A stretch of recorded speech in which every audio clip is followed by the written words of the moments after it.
Hello, everybody. Hello. Hello, everyone. So I'm Dania Diaz with Remax Advanced Realty. This is our first YPN digital class, so bear with us if we have any technical difficulties. I've been in the business for 15 years.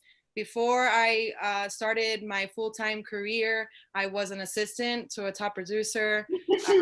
I started very young. And then here we are now, part of the YPN board, and happy to share some of our teachings, learnings with you guys. I have Catherine with me as well. She'll be also teaching the class, so say hello. Hi, everyone. So great to see you all virtually. Hope everyone's staying safe and using this time to really hone in on your marketing and get other things done that we normally don't have time for. So my name is Catherine Ortega. I'm with Realty World. I'm the sales director there. I've been in the business for a little over 5 years, but my past experience, I've always been in sales and management. So it's been a happy combination of both right now. All right, so I am going to do a screen share and begin our presentation.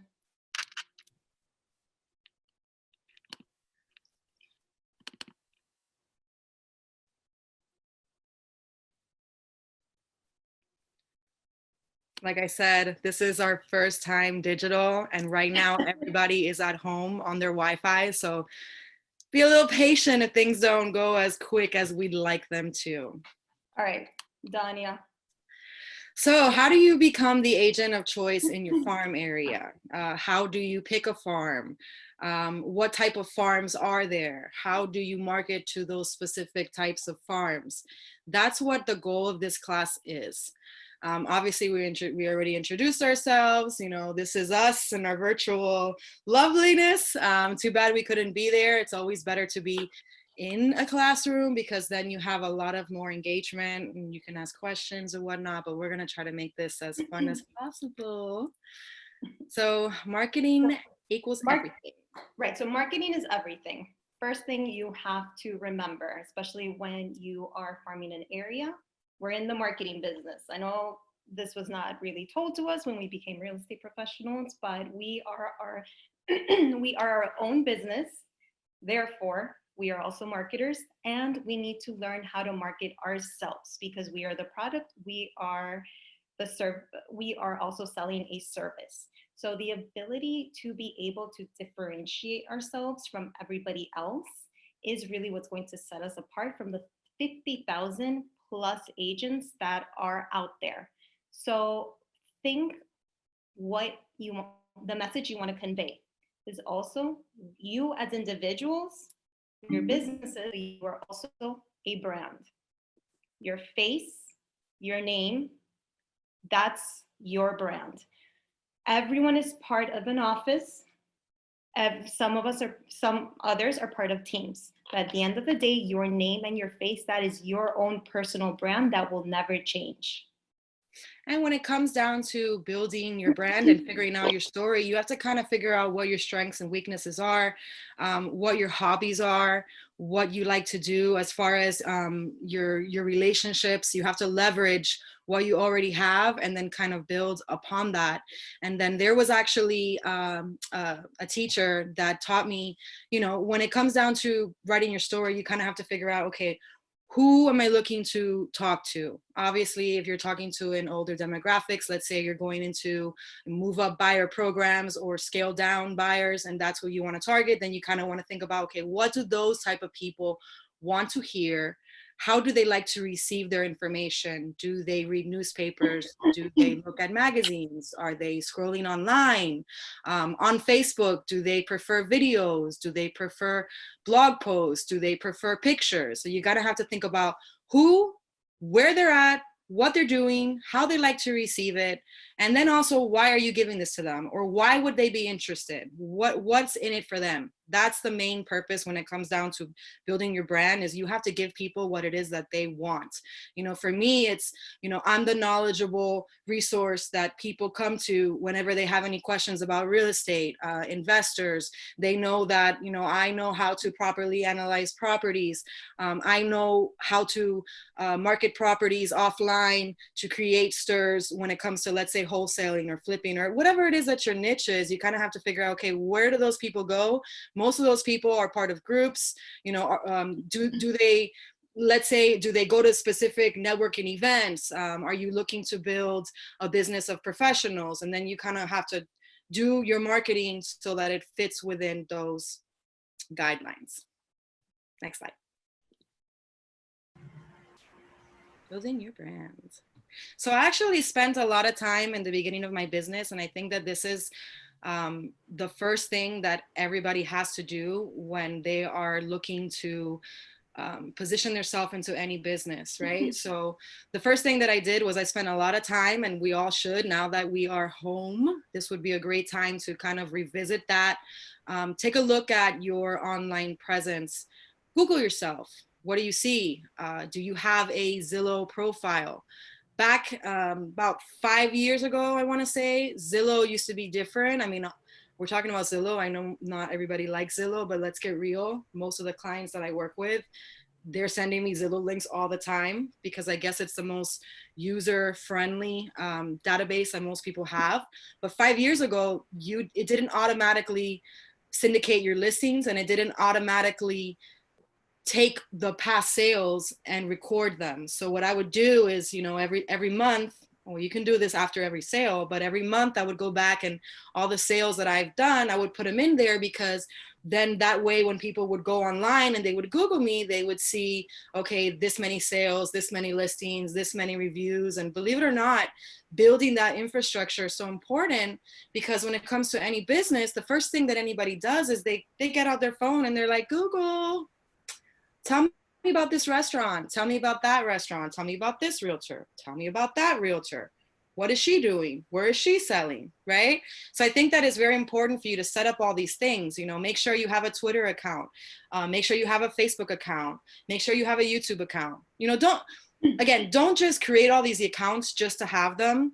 You know, because at the end of the day, you want them, when they search for you and they find your brand, you want them to find content. So if you're just doing a YouTube channel just because you want to have one, but you're not putting anything on there, then when they go out and they go on there, they're going to say, well, you know, this agent, you know, doesn't really have that much going on.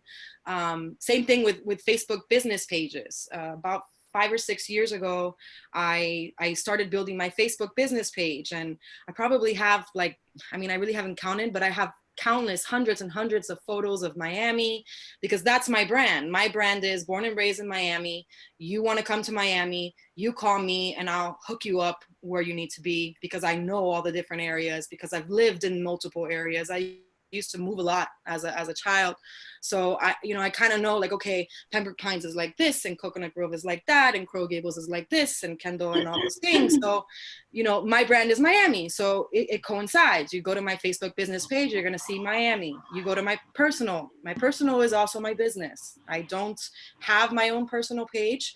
I just have my personal for business, which is kind of like, you know, things that I'm doing that is not just property related, maybe like charity events or networking events, or nothing ever really like, hey, look at me, I'm on vacation, or it's more like, hey, I'm at a conference, you know, or things like that. But again, when coming back to the subject, like when you build your brand, when you Google me, it's consistent. You know, every page I try to make a little different. I don't just do the automated. I mean, I do. In some aspect, I do have, when you post on Instagram, it goes to Facebook, goes to Twitter, because I find that, you know, there's certain people that may be looking at Twitter that may not be looking at Facebook, and vice versa. So, but the purpose is that you have your digital online billboard and everything is consistent. You know, build your email signature. If you want to have a logo, logos are great, or use your company logo, or make sure your website is set up. You know, again, it's just build that brand so that when people search or when people want to work with you, they can see who you are and what you're doing. Correct. And then also provide, as you keep saying, consistent and relevant information. That's going to impact also on your brand at the end of the day. Also, if, let's say, you create a logo for yourself. So we're including a lot of logos that are easily recognizable. The Florida Realtors, the Realtor logo, the Miami YPN logo, the Miami Realtors logo. And Danya has created one for herself that she brands herself on all her marketing material. So all her clients automatically, when they see the D's, they automatically know it's her. If you're fairly new, again, just have your face and your name on absolutely everything and complement it with maybe other logos that are recognizable, such as the Realtor logo, Miami Realtors. If you're part of Miami YPN, include it on there. So we're going to touch on the different farms. What's very important is to know that there's different types of farms available. Every time in the real estate profession, when you think of farming, you think immediately of farming an area, a community, a building, a location. But guess what? There's multiple types. There's your sphere, there's digital farming, where you can now reach more people. If you want to farm specific types of properties and be known for that, or if you want to be known specifically for a type of lifestyle. So this is actually my favorite topic, my sphere of influence, is because this is what I focus my farm efforts on. You know, when it comes down to this, you know, I know that, you know, we're not trying to be used car salesmen, and we're not trying to use our relationships to, you know, to kind of like push it in their face. Hey, if you want to rent, buy, sell, invest, list with me, right? That's like the old school way of doing things. I like to do things a little softer, more of, hey, how are you? And they're like, oh, I see what you've been doing. You know, I get your newsletters, or, you know, I see you on social media, and, you know, I saw the video you put out there and things like that. I think that's, you know, really important. Like, for example, how many of you guys like going to every single party or every single barbecue or baby shower or wedding? Sometimes it becomes a drag. You know, you think to yourself, oh my gosh, I have to go to this baby shower. But no, I think of it, I say, oh my gosh, I got a baby shower. I'm gonna talk to everybody. I'm gonna tell them about real estate. You know, I'm just gonna be like, hey, what's up? I'm here. Remember me? I sell houses. So do you have any questions? Oh, I made this awesome newsletter. Do you want me to send it to you? Or let me show you this cool video that I just did the other day. Or, hey, we don't follow each other on Facebook. We should follow each other. We should be friends, right? Because at the end of the day, it's about our relationships, and the more relationships that we have, then obviously the more opportunities we have to create business. Also with your past clients, I save their purchase anniversaries, and then I send them a, you know, it's been a year, congratulations. Or if I can't send them something, then I at least try to call them, or I text them and I let them know, hey, I'm thinking about you. Your neighbors, you know, there's a lot of opportunities that we have within our immediate areas. I mean, think about it. So many of us are so scared to tell the world what we're doing, but let's be real estate is this is what I'm doing type of business, and the more people that know what you're doing, then the more obviously you're gonna get business to come to you. So how many of you guys, well, obviously it's not a classroom style, but we do have a chat. So if you guys do want to ask any specific questions to any of these slides, feel free to write a little chat in the bottom. I don't know, on my screen it's on the bottom, so feel free to write questions there. But if you guys don't know about Nextdoor app, you guys definitely need to get on that, and you need to, in your title of your name, put that you're a realtor, and then also engage with people, so that when you're commenting and liking on their stuff, they're gonna see that, you know, Danya Diaz, realtor, you know, or your company name, whichever you prefer.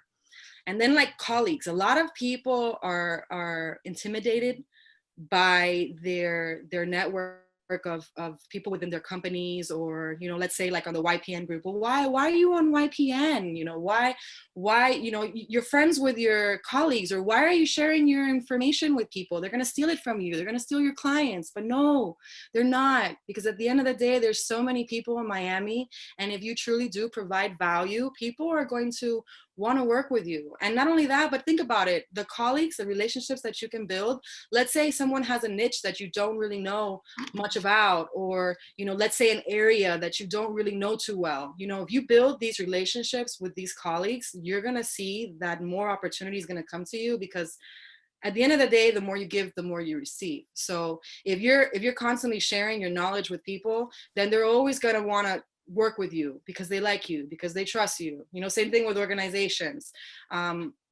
If your mechanic, your hairdressers, when you go do your nails, every single time I go to do my hair and my nails, I always bring my laptop. Not only because I'm always working, but because I think about it like this. They're going to see me on the phone. They're going to see me typing away, and they're going to say, hey, you go to the barbershop, you know? Obviously, when you do your nails, it's a little harder, but it's better like when, let's say, you do your hair or, you know, things like that. Or let's say, you know, I've gone to go get a car wash and I'll sit down and I'll start working right there and I'm on the phone, and I've gotten people ask me, hey, you know, how's the market? How's everything going? Listings that you have, the valet drivers, become their friends, tip them well, give them business cards. The more you take care of people, the more people are going to want to take care.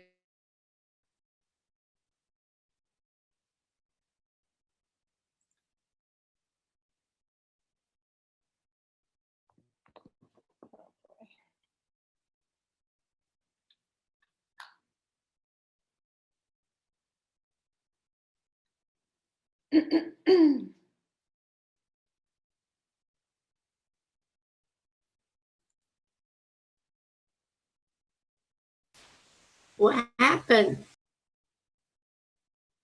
Oh, did we lose her? Yeah. Okay. I think we lost Dania. All right, hopefully she'll be reconnecting soon. But in the meantime, I'll take it from here until she reconnects. So as she was saying, we are in a relationship building business, whether you want to target specifically your sphere of influence, which at the very beginning, especially if you're first starting out, this is the best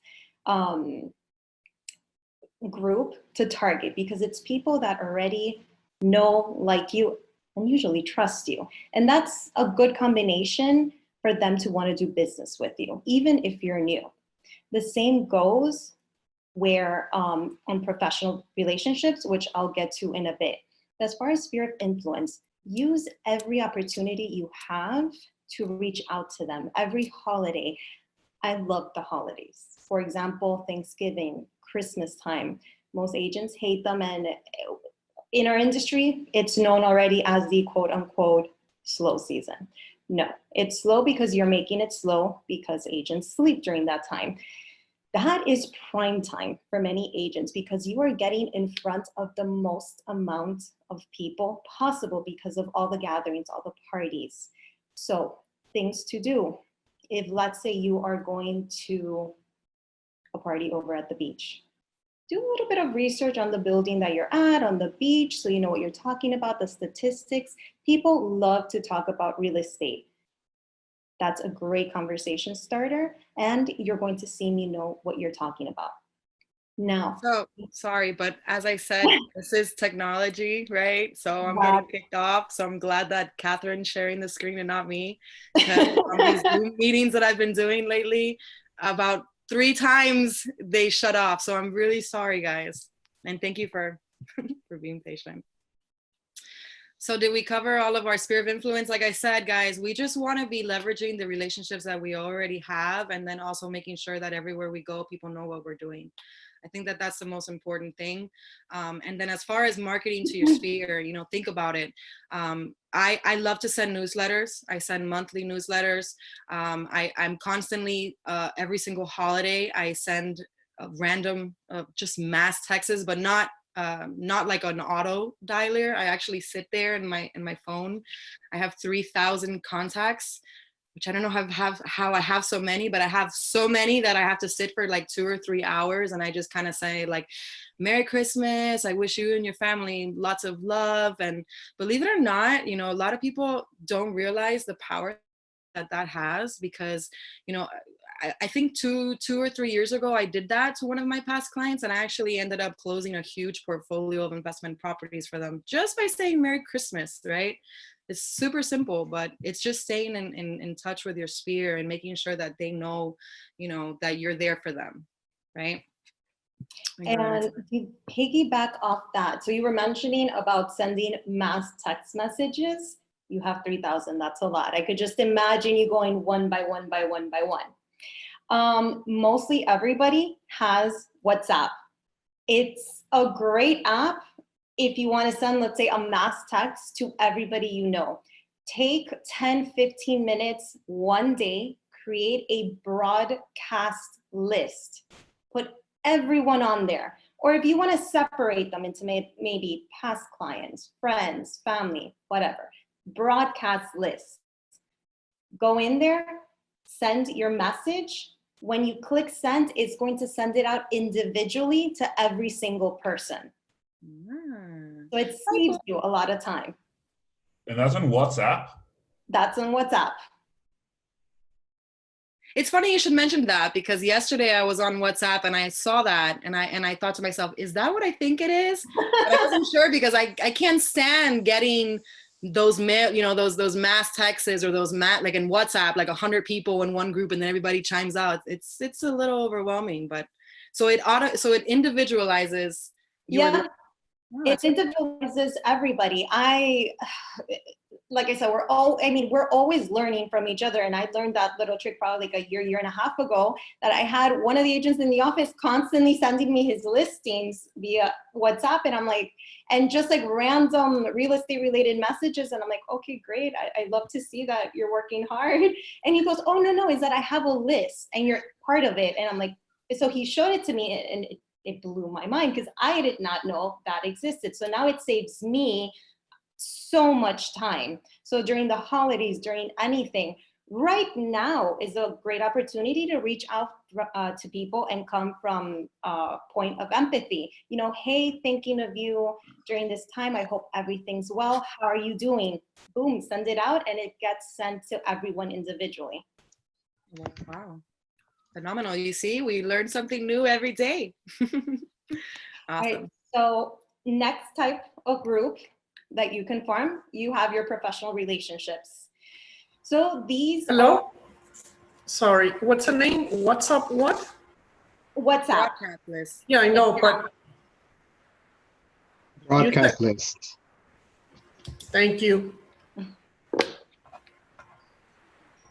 Okay, so now we're moving into our professional relationships. So these are all great relationships to build. Write a list of everyone you know, what they do, or what specific type of, let's say, lawyer or specific industry you want to try to build your relationship with.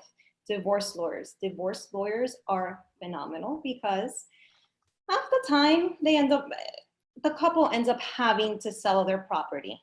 They can't come into terms, or one cannot buy the other one out, so they end up selling it, and they're going to need an agent. It's a very stressful time in their life. If they don't know anybody, the lawyer usually recommends one. Always think outside the box. Now, lawyers are very particular to work with, and they will not give you business until they trust you and they know that you're a professional. So just because you introduce yourself that one time doesn't mean that you're immediately going to get referrals. It's something that you have to work on, but once you have them, you're golden and you are their point of contact. Probate lawyers are also another great source of referrals. I personally love that one. And again, think outside the box. They have probate meetings every month over in the court where all the lawyers gather. Go to them. I used to go to them. You're probably one of 2 or 3 agents that are going to be in the room. They're not the most entertaining meetings. They go over laws and things pertaining specifically to them, and they're automatically going to think you're a lawyer. However, everyone talks to each other there. It's great networking. And the minute they know you're an agent, obviously don't say, oh, I'm here trying to look for referrals. Just tell them, oh, I've done several probate sales in the past, and I just like to keep myself informed for my clients. That immediately makes them go, wow. Get their number, invite them to coffee, start building a relationship with them. Same thing. Probate lawyers are a great source of referrals because, again, it's a bad situation. Someone passes away. More than half the time, the family needs to sell the property. They just don't want to carry the burden of having to deal with tenants, or they just do not want to take care of the property, or they don't have the money to take care for it. So they're going to need to sell it. Immigration lawyers. another great source of referrals, especially now with all the different types of visas that foreigners can obtain through real estate. If you're not that familiar with those type of visas, the board also offers great classes where immigration lawyers come in and explain. That way also, especially in the area that we're in, South Florida, we get so many foreigners. It's good to know those options to also be able to relay it to them. Short sale processors, asset managers, mortgage brokers, title companies, contractor, all great sources. Contractors, half the time, they're the go-to person for that particular family in that house. Most of the time they end up finding out that they have an intention of selling before anyone does. And if they know you, they like you, they trust you, they'll immediately refer you. Short sale processors, same thing, build a relationship with one. There's still a lot of sales being done where it's short sales, and that's still it's a good topic to know, especially if you encounter one. Or also to segue on that, I mean, you can move the slide, but what I would suggest and what I've done in the past too is also offer to partner up on them with maybe either a digital information campaign, or maybe offer, like, for example, in the past, I've done probate mailouts, and you can probably partner up with that attorney and say, listen, I'm going to do a campaign. I'm going to build a probate list, which I actually had one of my partners do on in the courthouse, because you can go in, all that information is public. Same thing with distressed properties. You can build those lists on IMAP, or there's other data programs that you can build those lists on, and then you can target either by cold calling, door knocking, or sending out mail outs, and then have the attorney on your side maybe do some sort of joint marketing effort campaign, and then that will provide value to them, and then it will also build credibility from them to you as far as your relationship. And then again, the law of reciprocity, you give business, they'll give business back. Exactly. And touching on short sales, when you broadcast at WhatsApp, will each of your contacts see the other contacts of the whole list? So no, that's what I was saying. It doesn't come out in a group, it comes out separately, right, Catherine? Right, correct. So if you want to test it out first with a small group of friends, just in case if you do a mistake, all these strangers are not seeing each other's phone numbers. Test it out first with a small group. We'll touch on it at the end of the presentation in case anybody else has any questions on that. But piggybacking off the short sales, so there's great ways on IMAP, another great program that the association offers. You can pull all the distressed properties and target them. Actually, in next Wednesday's class that I'm going to be doing with Antonio, that's one of the topics that we're going to be touching on, and we're going to show you how to obtain those lists. Awesome. So now when it comes to types of properties, when it comes to farming, and how can you farm a specific type of property? Maybe you want to farm a senior neighborhood because maybe you have family that lives there, or maybe you yourself live there, right? Or let's say you want to target investment properties. Maybe you want to target properties for investors to flip. Maybe you want to target for investors to buy and hold. Maybe you want to deal with move up buyers. Maybe you want to deal with, a specific condominium or a specific neighborhood, like let's say the Hammocks or Lakes of the Meadow. You can become the expert, let's say in the Crossings or Calusa, or, in individual neighborhoods where you can kind of set up resources for them. You can do, obviously, your digital campaigns, your social media blasts. You can maybe even create a blog so that, let's say like the historic homes category, let's say you have a blog on the architecture, or you just have a landing page or a website to offer people so that you can be the resource for that specific type of property. As far as like the vacation homes, I actually met an agent in Captiva Island who builds his business all over the United States, networking with other agents who pretty much, he goes on Airbnb and he finds whenever there's an agent listed as opposed to an actual owner, then he builds the network relationship with those people, and then obviously stays in touch, and then builds that so that you know, they can work together. You know, maybe there's an investor that he has here, but there's property with potential in another state, and you know, he builds referral business like that. So you can niche yourself out into those sort of things when it comes to specific types of properties. Next slide. So let's talk about lifestyle. Like for example, luxury. So, you know, if you want to become a luxury agent, I actually went to the Institute for Luxury Home Marketing a couple years ago, and it was a very good class, and it taught me a different way to think. You know, when it comes to luxury property, there was a good example of this agent in California who really wanted to be in the luxury market, but didn't have any business, didn't know anybody, didn't live there, but she just really wanted to be a luxury agent. So what she did was she actually went to every single broker's open, every single open house. She made relationships with these agents and then offered to do, you know, let's say co-hosted open houses, or maybe they have 4 or 5 listings but could only service one. And since she was always out there and they had continuous to see her face, she built her way into that. And then so she would do these open houses, and then she would learn everything about the neighborhood, about the school district, about the local restaurants. She built an actual website of that neighborhood, and then had, you know, all the resources that anybody would need, you know, what the best gyms are. And then she would get the information from places like Yelp or you know, online reviews, and she would just kind of use that to build her credibility. And then when they would come in and they would see the house and they would say, no, you know, I'm not really interested in it, she would say, well, what is it that you're looking for? And they would tell her, oh, you know, I really need 5 bedrooms. And she would know her inventory so well because she niched herself, she farmed herself in luxury. So she would say, well, don't worry, because there's actually there's 2 more properties that are available, and if you'd like, I can send you a link to them and we can actually go check them out. And they fit your criteria because they have 4 bedrooms and they have this feature and they have a pool and they have a spa and they have a gym. And so she learned that market so well that she was able to niche herself, and she became a luxury agent just by doing that because she picked her niche, right? Same thing with like waterfront properties. You want to know, you know, all the legalities of it. You want to know, you know, what type of boats fit in the property, so that when the people come in and they're asking, you know, how big is this slip? How much water frontage do you have? Let's say you have 100 feet. Well, you can fit this type of boat here and things like that.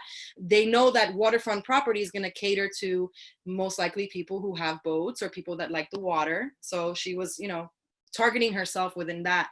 Same thing with, like I was talking earlier, like 55 plus neighborhoods. Let's say your grandma, or let's say yourself, you live in a neighborhood. Why wouldn't you become the expert for that neighborhood and then provide information that's relevant and then target and hit them in ways that they like? Like, for example, with a 55 plus neighborhood, you would want to deliver hand flyers, you know, and knock on their door and talk to them. They might like the cold calling because they like the telephone. They don't like text messages. Like, for example, the waterfront properties, how would you market there? You would probably attend the Miami Boat Show, maybe put yourself in an ad, you know, related to, let's say, like a boating magazine or something like that, so that people that are interested in the specific lifestyles that you're picking, that they're gonna recognize that you are the person to go to. Like the same thing with like with any sort of clubs. Let's say like a golf club. Let's say you're really into golf. Like, for example, a lifestyle, I'm into going to the gym. I like Zumba, I like yoga. I go consistently to the same gym. I've been going for 2 years. What do? I make friends with everybody. Hey, we don't follow each other on social media. We should be friends. I'm connecting with them, right? So now my Zumba sisters all know that I sell real estate, and I've had a few of them call me because, hey, you know, I'm the person that they trust because I share the same lifestyle. And when they think about going into, you know, buying a house, selling a house, or whatever, they like me because we have built rapport with each other. Right? So you want to, if you're going to pick a lifestyle farm, just make sure that you're picking something that resonates with you. And then, you know, you can be creative with it. There's so many opportunities to market yourself within the different lifestyles. So the next slide we're going to show you is actually some videos Let me that I've produced. piggyback a little bit of what you're saying. So everything interconnects, then also depending if you do want to farm a specific lifestyle, then you have to brand yourself and be known as that agent for that particular lifestyle. Know the areas. So if it's luxury, know the different specific luxury areas that you want to farm. Waterfront, know all the waterfront properties. Create open houses, like she said, are phenomenal to attend. So you start to see the different properties, but then also on Matrix, create hot sheets. Hot sheets so you can keep track of the movements in the neighborhood. Know your numbers, know how many homes are for sale, know how many are pending, know what's sold, the average square foot, especially in luxury, that's very important. Same thing with gated communities, clubs, associations. If it's a specific building, create a hot sheet for that particular area or community so you know your numbers and you know the movement.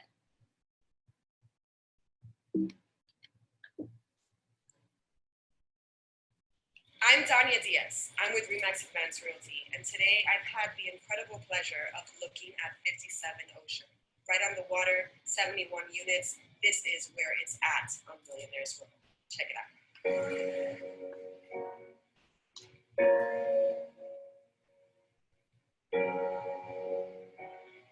So these videos, you can actually create these yourself. You can go on your iPhone and you could do that first piece that I just did. And then whenever you go to these pre-construction product development spotlights, because they all want you to come and they all want you to sell and they all offer commission. So they give out these unbranded videos and you can fuse yourself in the beginning and bam, post it online and you become lifestyle expert of this new construction. So that, you know, just let's say some random person is searching and they see this and they say, oh wow, Dania, you know, you made this amazing video. Like this video was given to me by 57 Ocean. I just went to the meeting that they offered for our office. They gave us this video. I shot myself in the beginning, put it together, and bam. And there's a lot of different editing software that's available for free that you can use. So I know a lot of times when we're talking about different things, in the back of your mind, like, oh my God, it's gonna cost money, but there's a lot of effective ways. All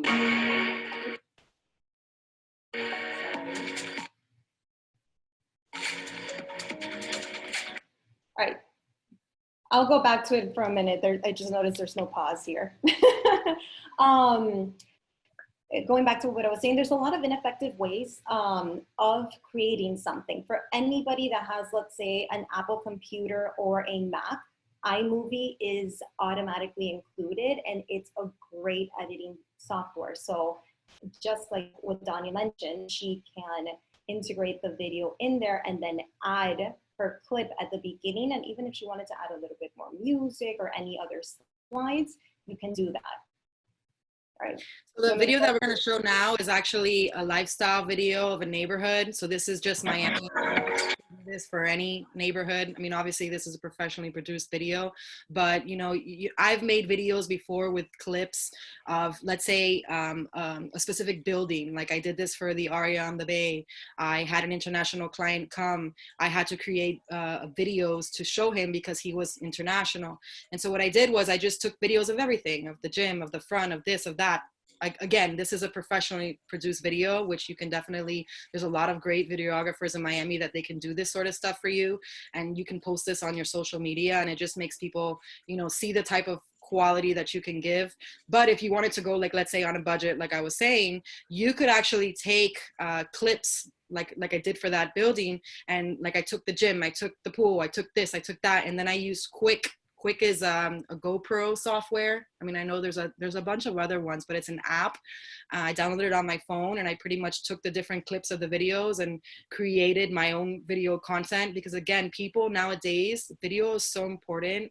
Now, like when you're scrolling on your social media feeds, I personally like text. I like to read, but there's a lot of people that they just, oh, video. Oh, let me see. In the first 3 seconds, they're like, oh, I want to keep watching. No, maybe, you know? So video is very, very effective nowadays. So make sure that they're using it as much as you can to promote the brand that you're trying, you know, the image that you're trying to portray.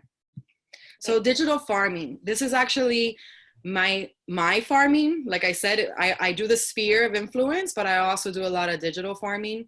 When it comes down to it, your social media is your billboard, is your brand, is your story, right? So what you want is, so when people visit you, you know, we're gonna show you some examples of things that I've done in the past, and also that Catherine has done, and just ways that people can reflect on what you're doing, and they could see who you are and what you have to offer. Pay-per-click, I've never really gotten in so much to that one. I do Google boosted ads, but I let it do it automatically. I don't do it per search. I do it more towards, you know, I'm marketing this specific property and I'm going to put it on AdWorks. I don't know if you guys know what that is. You should write it down. You should check it out. But you can actually purchase zip codes, and they're relatively not that expensive. I mean, granted, you know, it does all add up. So you have to be conscious with your marketing budget and figure out, you know, how much you have to spend, and then obviously test and see what's working the best for you. But email marketing also is very effective. I was talking earlier on an old school meets new school presentation that I'm hoping my presentation spotlight will make it through to D4. But I was talking about the way that you can fuse your marketing to build your email list. Like, for example, you can do a contest, and you could say, you know, if you DM me your email and join my email list and follow me on my social media profiles, I will do a drawing for, let's say something not too expensive, let's say like a $20 or $25 gift card, and I will do my drawing in my story next week or something like that, and it kind of builds up the anticipation, and then share that with people, text that to your friends, you know, use your digital means to create your list, right? Because email marketing, believe it or not, I actually have gotten a lot of business this past year just from doing my monthly newsletters, just by sending out my just listed, just sold. I typically like to do about 3 emails a month, and then this is my digital way of farming my database, right? Because this is what I do. I want everybody to know, hey, you know, she's selling property, so that when they're ready, 5, 6, 7, 8, 9 months, a year, 2 years, however long it is away, at least they're continuously getting my information, so that they know when it's their time that they're going to be featured in those marketing campaigns as well. So radio and TV ads are very effective. I've actually had some colleagues of mine do actual commercials, produce commercials on HGTV. I actually have one right now.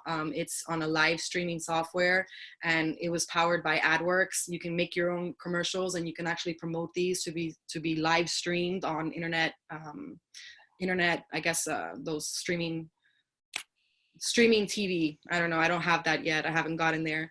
But, you know, this is where we're going. We're going to a digital era. So we want to kind of ride that curve. Now, search engine optimization, this also has to go hand in hand with pay-per-click. And Catherine in a little bit is going to get into the details of all of that. Viral marketing is also, you know, something that all of us have the potential to tap into. You know, I have a lot of my friends that are influencers, and they just share their life. This is what they do. This is how they market. You know, they post a lot of stories of them out in the world. They, you know, they're constantly providing a message, you know. And then, like, the viral marketing, obviously you have to do something incredible, which we all can be creative or funny, or make a funny mistake, or, you know, something that we can capitalize on. And then obviously mobile marketing, you know, I think mobile marketing, as far as digital goes, I think that text messages and videos that we can send via text is very effective as well. And then, like I mentioned before, the influencer marketing, this is something that, you know, is very big, especially on Instagram. So if that's your forte and that's what you like, then that's something that you can definitely capitalize on for sure. And the beauty of this becoming now digital farming is that you can reach so many more people than ever before for a fraction of the cost. So there's obviously going to be cost involved. We're a business, and businesses come with costs. But now, for example, let's say you spend $500 on digital marketing, whether it's Facebook boosts or Google pay-per-clicks. or like Danya does a lot, AdWords, you're going to reach that many more people versus if you were spending $500 on sending flyers to a community. So this has just opened up so many more doors for us real estate agents.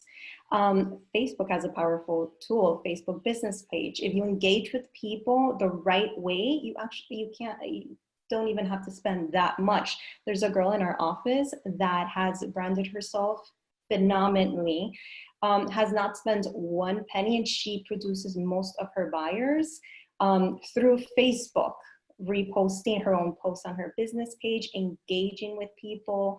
She has just, she has learned it to the T. So on this subject, as Danya had mentioned before, part of this is email marketing. So email marketing is extremely important because absolutely everyone does it. So you need to make sure that your sphere, your clients, everyone you know is getting something of you, whether it's every single week, bi-weekly, or every month. Whether it's an e-newsletter that automatically pops out, for example, to the one on the left, you can either create them on your own using MailChimp or Constant Contact, or you can pay to have a service and it creates it for you, which I do over on the left-hand side. It automatically creates relevant content that gets sent out to your entire database. Or you can also go in and edit and write your own articles. And they always have calls to action, and you'll have your social media links up on top that they can click on. Great thing is these also come with analytics. So on the back end, you can see how many people have opened your emails. If anyone has clicked on any of the links, then that gives you a perfect excuse to reach out. Hey, I saw that you were looking at this article for, let's say, the Fannie Mae Freddie Mac non-FICO scores. Are you looking to buy? Do you need to look into different loan programs? Put them in touch with the loan program.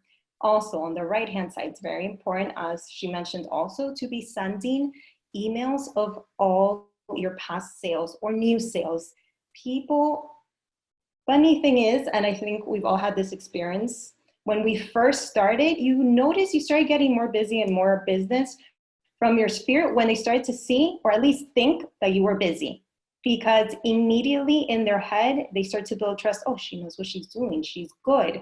So this is a great way, even if it's not your listing, ask permission, but put just listing, home in blah, blah, blah, describe it. Just, of course, never put just listed by you. If you have a sale, even more of a reason to send out an email and highlight something particular, something special about that sale.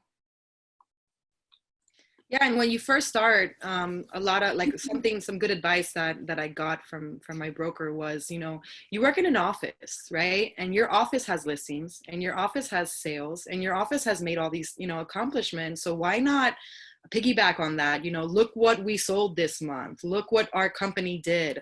Look what our company has to offer. You're being genuine. You're not deceiving anybody, because it is part of what you are. You're part of that company, so you should definitely use that. Exactly. So with the power of social media, again, relevant information, posts. There's so many different sources of information that you can go on, read articles, and then post them. It's like what Danya said, all our offices, they usually carry over 100 listings at a time. Usually you can grab any one of the office listings and post it on your social media. As a courtesy, always ask permission, but post it, just list it, just penned it. Write a story about the house though, because things start to get a little redundant. You start to look like the others. Write a little story about the house, why you think it's so special, or if you showed it, your experience, the feedback. Create content that will engage people and keep them hooked. Also, when it comes to social media, there's a lot of people that just farm social media. Like she was saying earlier, in her office, she has someone that just gets most of her business from there. It is so effective, right? To be engaging, you must engage. right? So if you are that person that, you know, sprinkles in obviously your listings and things that you're doing and whatnot, but if you're the type of person that's constantly replying, commenting, liking other people's things, they're gonna just recognize you, like, oh, who's this person that's always liking my stuff? Okay, just become a fan. They may follow you more, and or Facebook or Instagram will recognize the algorithm, like, this person looks at my page, so now let me show this person my stuff because they looked at me, because I liked and I commented, and obviously it creates activity. Also, a good tip that I got was to recognize who your fans are, right? So figure out who's liking your stuff the most. Maybe look for a trend. Maybe let's say like 3 or 4 people are always liking your stuff or always commenting on your stuff. How about reaching out to them personally in a direct message and saying, hey, thank you so much for reaching out to me. I really appreciate your support. You know, thanking people, or like the same thing like with when they write a comment on your page. I know that a lot of people see this and they probably think, you know, why is this person saying thank you to every single person that comments? But it makes people feel like you are recognizing that they took the time to write something to you, right? So even if everything is like, thank you for commenting, thank you for your time, thank you for this, or thank you for that, people are going to appreciate that. And people are going to continue to like you and continue to be your fan. And that's what it's all about, right? To have people like you so that they want to work with you. Right. So like here we're highlighting Instagram and Facebook, but there's other forms of social media. LinkedIn is also a very popular one, and that one specifically can help you in building the professional relationships. So those are great. You can engage with them. Once you connect, send a greeting. Hi, how are you? My name is John Doe. I'm from ABC Realty. I specialize in this. How can I help you? Always come with that. People are more likely to respond if you offer help, if you offer also to reciprocate whatever they give you. Tell me a little bit about what you do. How can I help you? How do you get clients? And start a conversation that way. Again, I have another agent in the office. Does his whole business revolves around LinkedIn, and he has the art down perfectly. If he's not out showing, he's on his computer just building relationships with different professionals.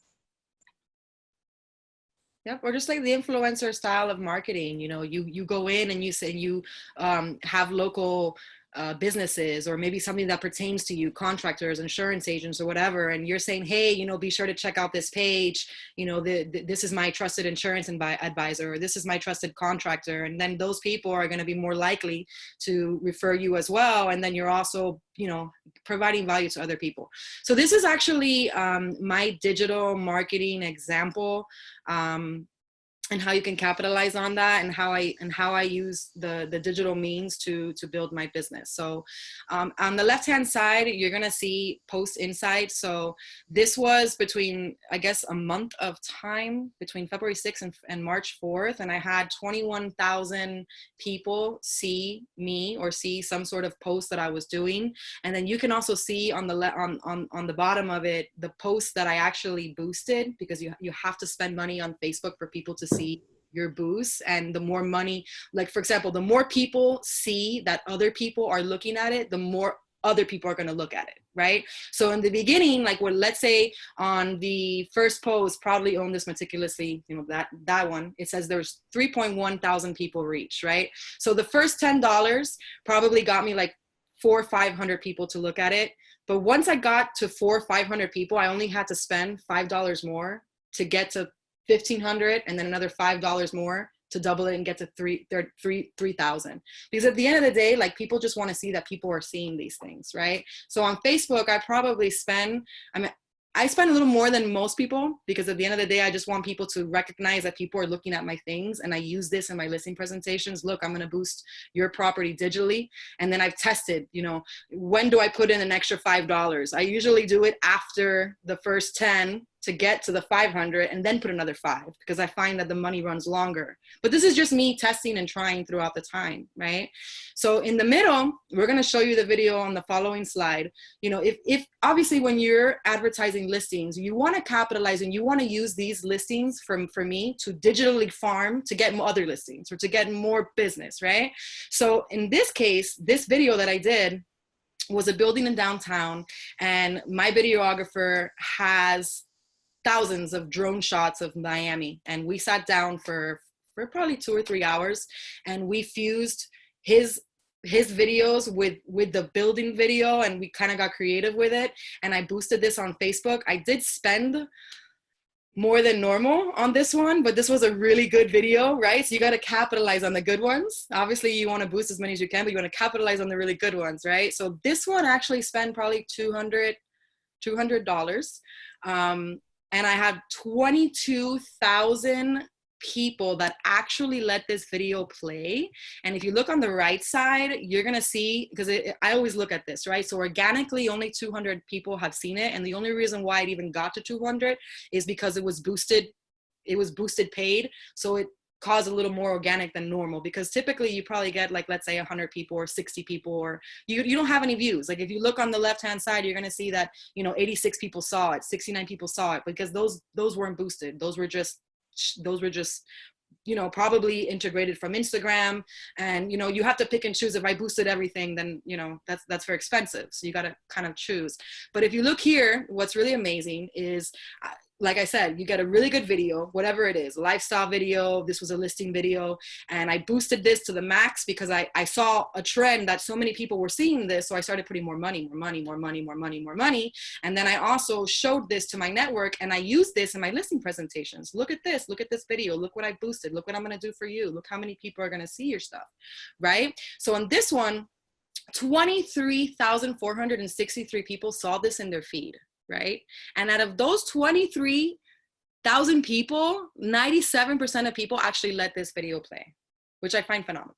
So now I'm going to show you the video. And again, you can get very creative. You can make your own videos. You can use your own listings. It doesn't have to be a downtown video, but let's say you specialize in the Gables. You could take videos of the Venetian pool and then kind of use it all, obviously get a professional videographer that know how to do this type of stuff.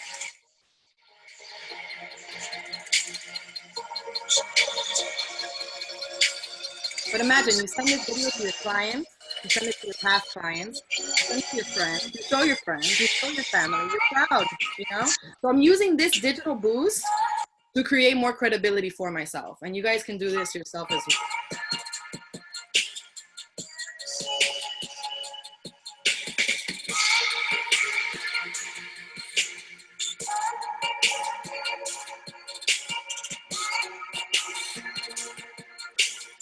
And obviously, with what's going on nowadays, digital walkthroughs are now obviously going to become a lot more popular. I don't know if everyone's having the issue I'm having, where I could barely hear you when the video's playing. Just in case if you want to repeat what you said. Okay, play the video. Sorry. Danya.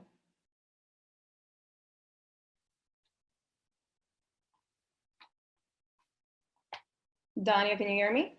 Yeah. Oh, okay. No, I was saying, I don't know if everyone else is having the same issue where I could barely hear you when the video was playing. Okay. So if you want to, oh no, do you want to say what you were saying now? No, I was just saying, that this video, I boosted this online, but I also used this and I showed this to all my friends and family. Obviously, I'm using the digital mixed in with the sphere, right? So if you create a property video, or if your office has one that they can share with you, or maybe someone's already created one, but they spend money for it, but you can kind of collaborate, say, hey, I'll chip in so that I can use your video. Or maybe you just have a good friend that gives it to you willingly. Sometimes that happens as well. Or, you have brokers, or you're on a team, you can use one of these videos, you can boost this online, and then you can use it in your listing presentations, and you can also show your friends and your family. I was very proud of the amount of views that people were getting on this. So I was actually showing people. I had these two screenshots in the video, and I would show people, like, look at this video I posted online, and look what happened with it. So I was using my relationships to boost what I was doing digitally, right? Because that's what it's about. It's leveraging what you have. Yeah, and the algorithms have changed so much in Facebook, where if you're not paying for it, you barely come out. So in order to get organic views, they need to see that people are constantly going on your page, viewing your posts, clicking on them. So a trick to boost your organic clicks is to reshare it on your personal page, and then have, let's say, other friends or family reshare it on theirs. Once it picks up that they are, because even if it's been reshared several times, it still goes back to the original post when people view it or people click on the post.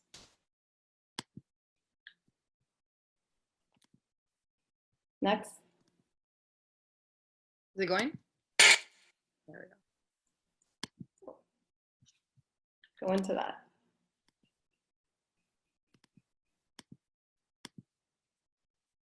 Oh, Danya, and you were gonna go over the AdWords? Yeah, I think you skipped a slide before that. Okay, so this just shows you a combination where you want to have a healthy combination of personal posts, just listed posts, and also videos. Videos always are going to get you more organic views, especially in Instagram. They don't go by clicks.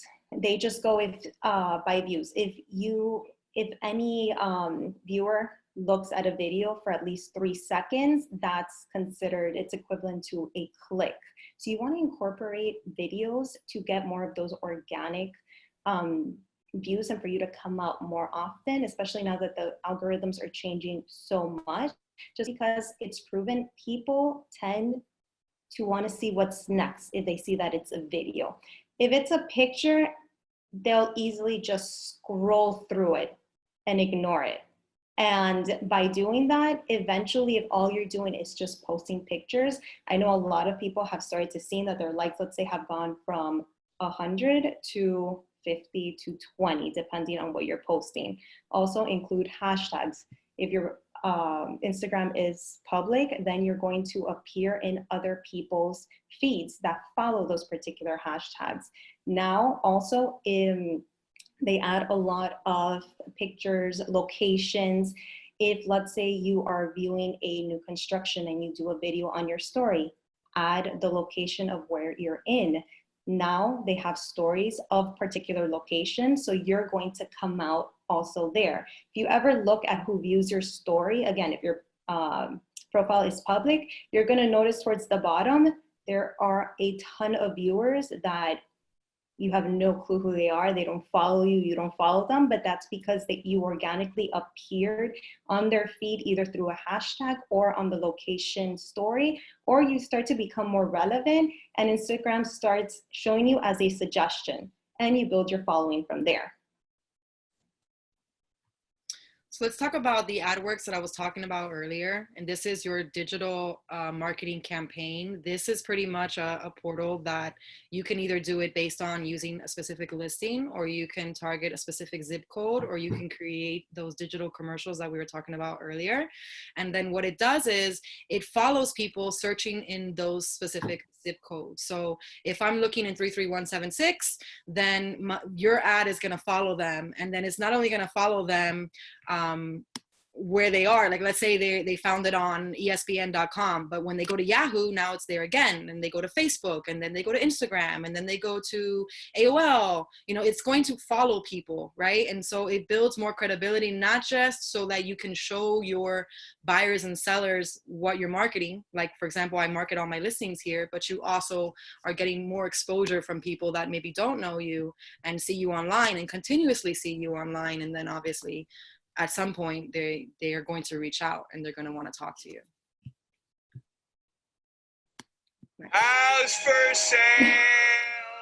Home for sale. Home for sale. Oh.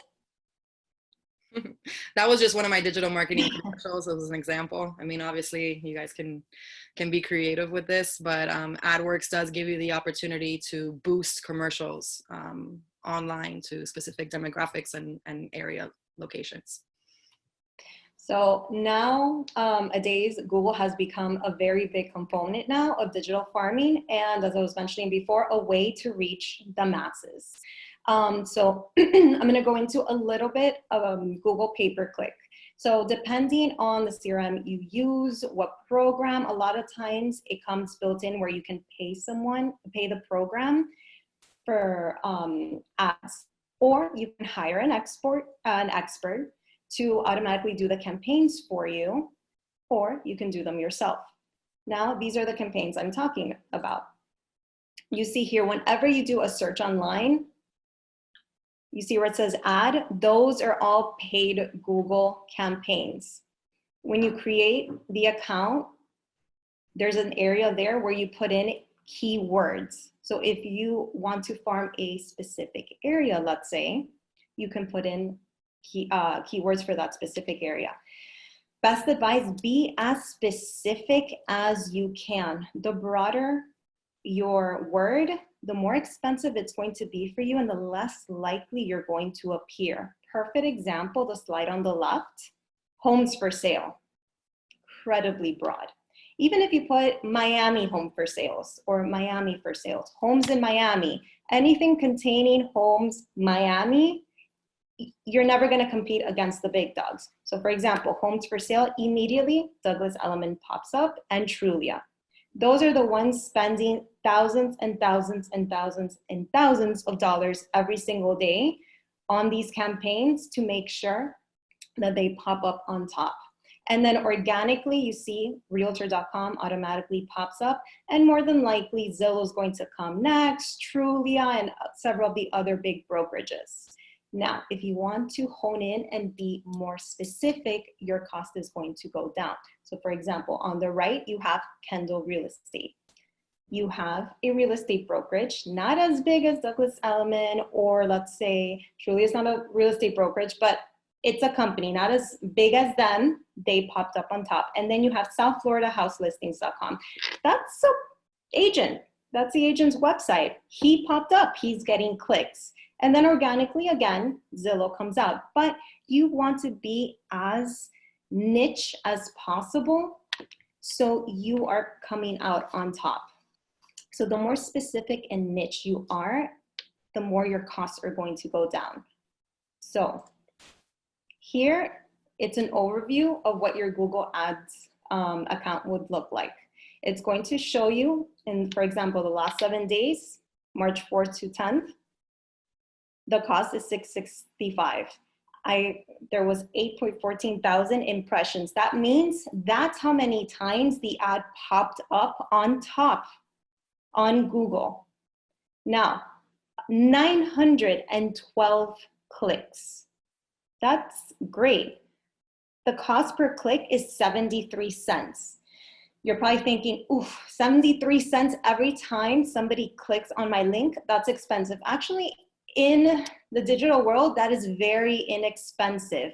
And buyer leads that come in through Google are always 10 times better because they're actually taking the time to look up information. Now, for example, if you do a social media post, a lot of times people will click on links or will click on a post just because they like the property, they think it's pretty. Here, they're more serious buyers and you'll have better conversations with them. And also the closing ratio drastically increases.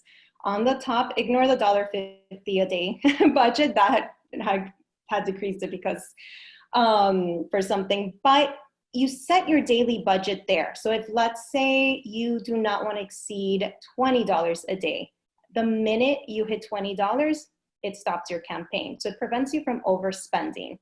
The beauty of this is as your campaigns run, it starts to pick up information for your own specific campaign. So how to get better results? You have these three in the Google Analytics side. You could track the hours of the day, the age groups, and also what mobile devices the users are viewing the campaigns on. So, hours of the day. What does that tell you? This does have the feature where you can turn on and off your campaign. You could set schedules. So you see it drastically decreases from midnight to 6 a.m. So to optimize your results, you can say, let's say, I'm only going to have it timed from, let's say, 11 a.m. to midnight, and you're only going to have your campaign run throughout those times. Age groups. Here you see the majority of the age groups looking at the campaigns and clicking through them are 45 to 54. Over on the right-hand side, you see that they're using their phones the most. Let's start to think of that age group and what they're using. More than likely, they're going to be on Facebook. That generation Yeah, some of them are on Instagram and other social media platforms, but more than likely they're old school. Facebook is old school. Everyone's on there. So that also gives you another idea. If you want to spread your marketing budget, then they're using their mobile phones. More than likely, they will have the Facebook app. Run an ad also on Facebook. The cost there is much less also, and you reach more people. So this also helps you with other types of advertising outside of just Google. Now, traditional geographical farming. This normally, as I said before, in real estate, when you think of farming, you think of specific neighborhoods, specific cities, buildings. Now we need to know specifically what to look for, not just say, oh, I want to farm this community or I want to farm this building. What if the building, the average days on the market is 200 days to sell a condo? And you're counting your sales to pay rent, to pay your car, to pay your bills. Or what if you choose a community that has a turnover of just, let's say, one house per year? Those are both bad combinations. So you need to know your numbers and you need to know what to look for. What makes a good area? Oh.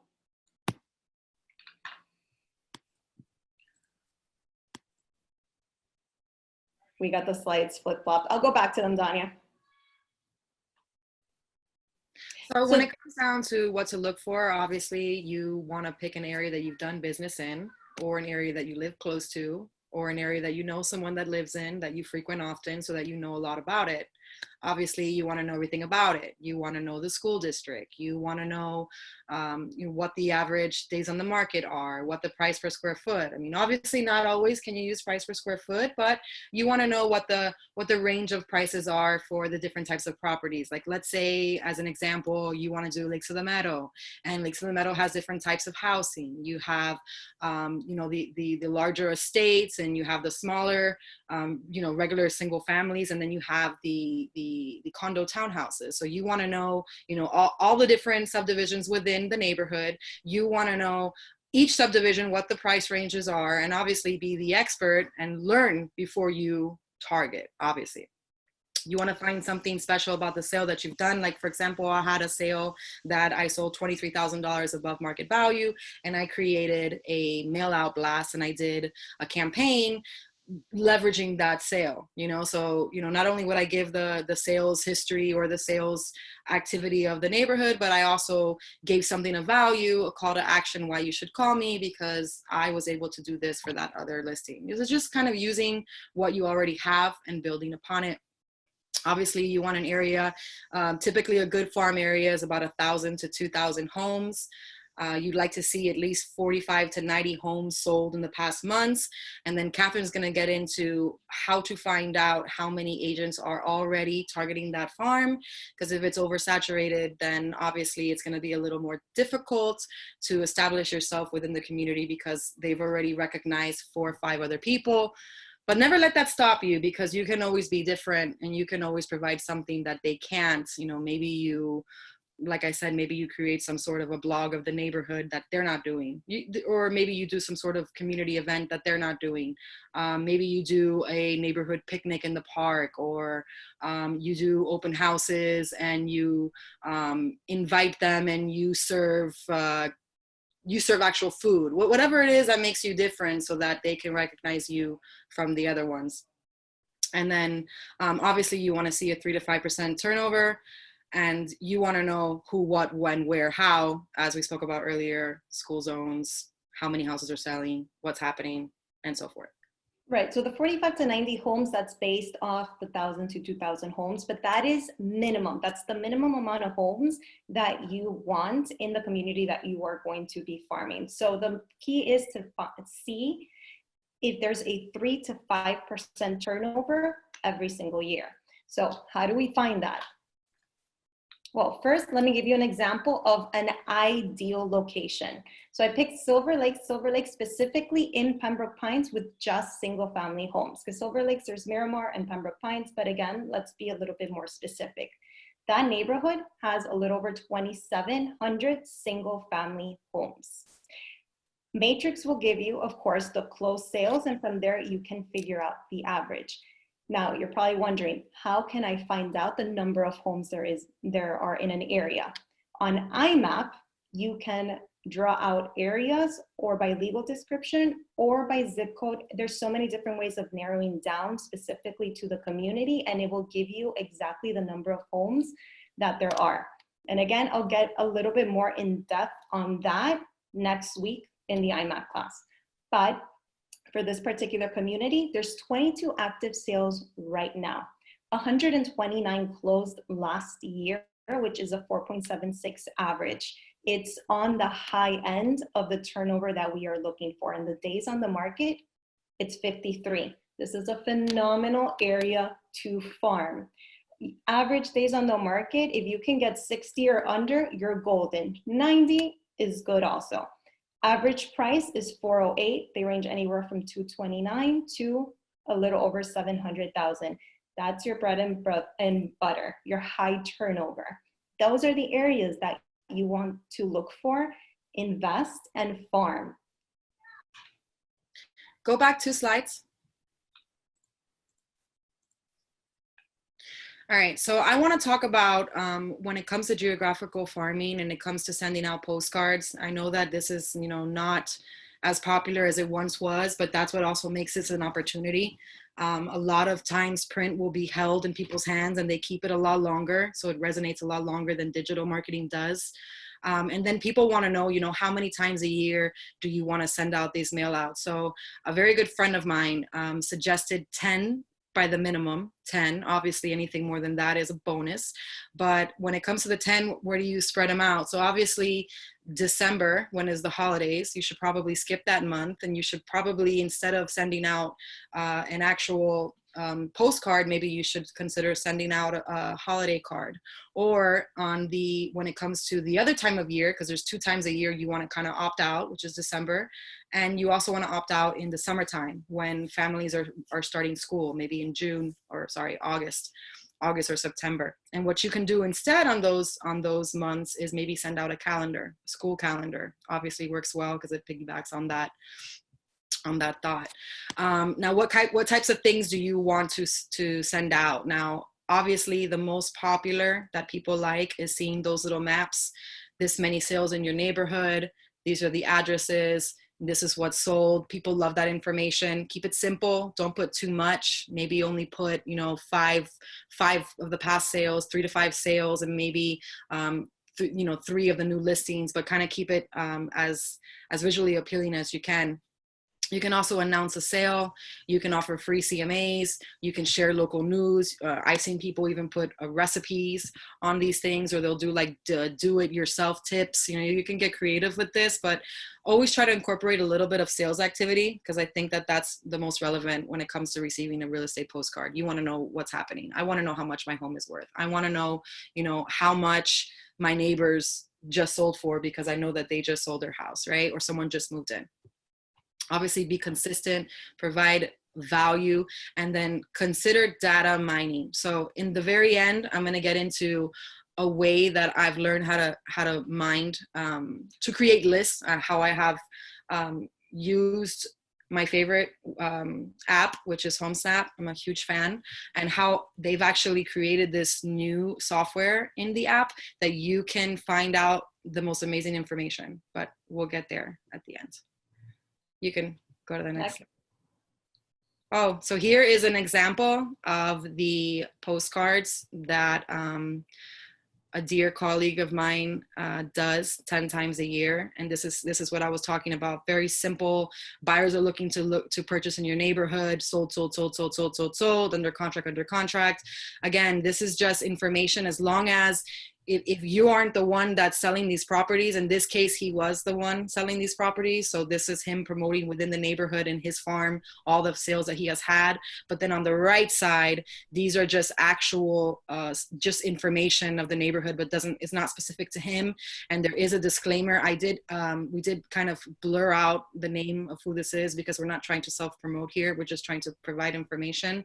But there is a disclaimer that says, the data was provided by the multiple listing service. service so that he's not taking credit for the right side. But people want to know. They want to know, they want to know the list. They want to know what's going on. They want to know the days in the market. And I think that this is very valuable information. And this is a great example of, of a farming template that you can use. Right. So once you found the right community for you and the community you want to farm, now what do? You want to first know the movers and shakers in your area. Learn how they market themselves and know what they offer. So how do you find out your competition? Everything is at your fingertips. Go to Matrix, pull up that community, pull all the recent sales in the last year, sort them here by listing agent, and see if you see any consistent names. If you see maybe one or two, but it's not consistent, it's a great way. That means no one dominates that particular area. And you guys know that, she's actually created these spreadsheets. She has spent the time to create the information within the system so that she can see the information that she wants, the days on the market, the lot sizes, the names of the agents. This is her taking the time to actually set this up. And then you can use this for any neighborhood. You can use this template. Right. And on Matrix, so on the top here, if you don't see the field that you need, you can just click on it, insert a column, and insert the right one, because usually the listing agent is not going to populate, but just add it, sort it, and you're going to get the list of all the agents. Now, if you see consistent names, do a little bit of research on them. Know what they do, know how to market, because I promise you, if you go to a listing presentation in that area, more than likely the owners will bring them up, and you don't want to get caught off guard or have a blank face. What are you talking about? How are you not going to know them if they're predominant in the area? So know them, get to know your competition, get to know what they do, how they market. That way you can adapt and also use it into your listing presentation in the area. Now, it's great if you can pick an area you've had a sale in. That way you can make a listing truly work for you and have several touches. If you get one listing, you can easily have automatically 4 touches in just a couple of months. That way, you're going to be consistent and top of mind in that community. For example, you can do coming soon. Be very careful now with any coming soon, so that you have to make sure they're 24 hours before the house is active on the MLS. So I would not suggest a mailer, because that can get tricky. Do a door hanger, do a flyer, and then do those the day before you post it on the MLS. Then do a just listed card. Send a mailer advising all the residents that you just listed that house. Once it's under contract, do a just pending or under contract. If it's above asking, if there's anything special regarding the sale, highlight it so all the other owners can see. And again, you can pull all these lists from MyMap. So for example, this here in this particular house, in 4 days, there were 4 offers received and we went under contract above ask. Don't put the price though, because just because you got above ask does not mean it's gonna close at that. But advertise it, that's huge. And then once it closes, again, highlight what's so special. Highest price sold in your neighborhood. 4 offers received in 4 days, your house. Adjust how you market depending on your budget. Maybe you want to alternate between flyers, door hangers, and mailers. Work with Maybe your you just budget. don't and really see what's have a going to be right budget. for you. Maybe you're just starting out. Maybe you just print out, 200 flyers, And just go door knocking. their door. You don't even, if What you're better starting way? door knocking, you could just put them on their door. And if they're outside, say, hey, at the end of the day, it's a cheap way to do this, but you're building the credibility within the community. So it's very important. You don't always have to spend a lot of money. You just have to be creative and be consistent and put yourself out there in different And ways. one of the agents in the office that got great results and got a call back and ended up getting another listing was off flyers. She thought outside the box. Instead of just printing flyers and putting them on the door, She tri-folded them, stuck them in a blank envelope, and put them on the door. If you get home and you see an envelope on your door, you're gonna open it. So she got more hits that way, more people looked at it. Plus, I always say flyers and door hangers, you're going to get more of a chance of somebody looking at your ad versus a flyer, because even if they're going to take it to the trash, they're holding it in their hands and they're going to look at it and read it in the meantime.